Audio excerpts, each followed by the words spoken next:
in the unwritten novels that I'm still fiddling around with after 35 years, there's a great university at the heart of these novels, the greatest university in the universe.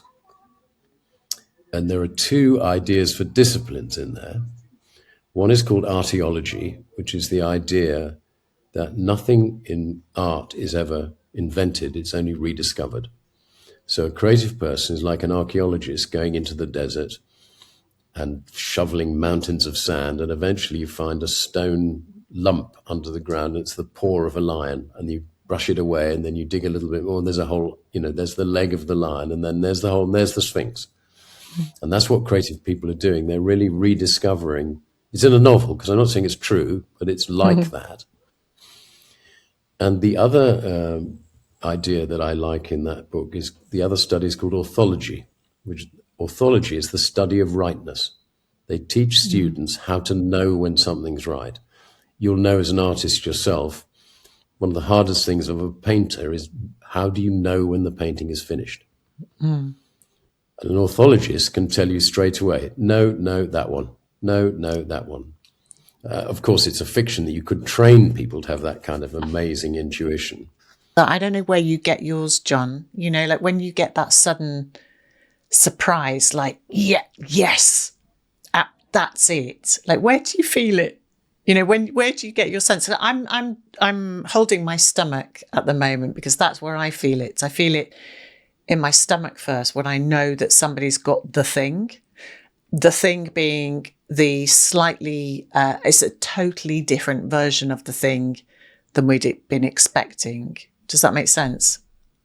Yeah, and a gut feeling, as you say, they've got a lot of brain cells in your gut. You may not know that. Yes.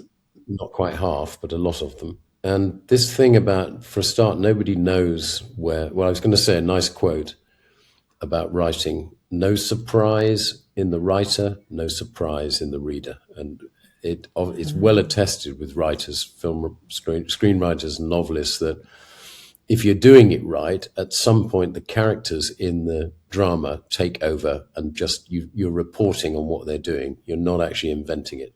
They start driving the bus.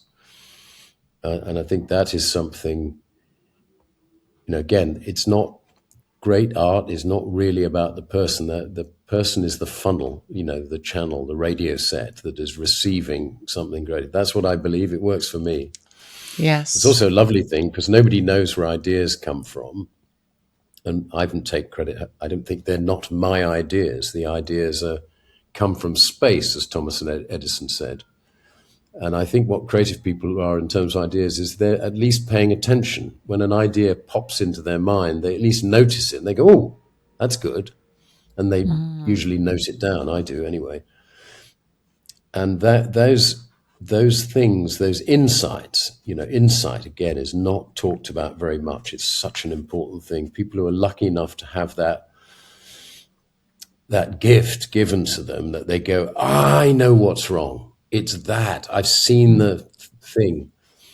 And of course, we ought to be able to teach it because it's exactly what you may not know this, but do you know one of the last jobs that's going to be replaced by an AI? Handyman. The bloke who comes around and can fix the wheelbarrow or, the loo, whatever. But that thing that an AI can't do, which it can't solve a problem it's never seen before. In human work, that happens all the time, little problem solving, but we don't really think of it in terms of artists. But of course, it's what they're doing. I don't know if you know my great friend Frank Hamill, who's a wonderful painter, portraitist and landscape, and particularly trees he's brilliant at.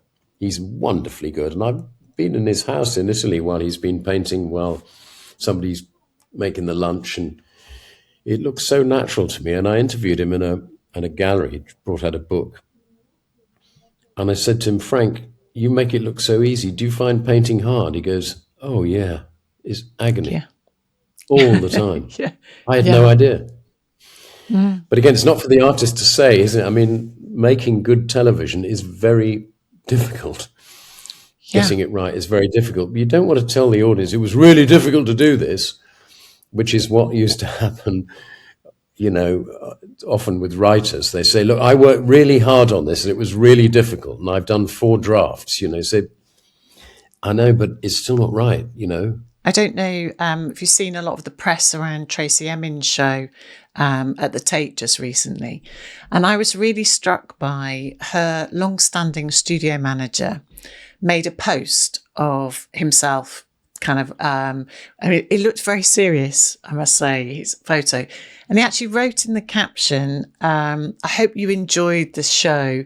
There's been a lot of personal sacrifice for it. And I thought, firstly, I think for anybody who knows working with artists at that level, you could feel the pain, but also it was the first time I thought how bloody refreshing, because absolutely that would never have happened without him. Do you know, really, everything, all of the things, he wasn't taking credit, but he was being totally honest and vulnerable about just how hard making something look so simple is, or how hard making something that looks like it should have always been like that. That's really hard.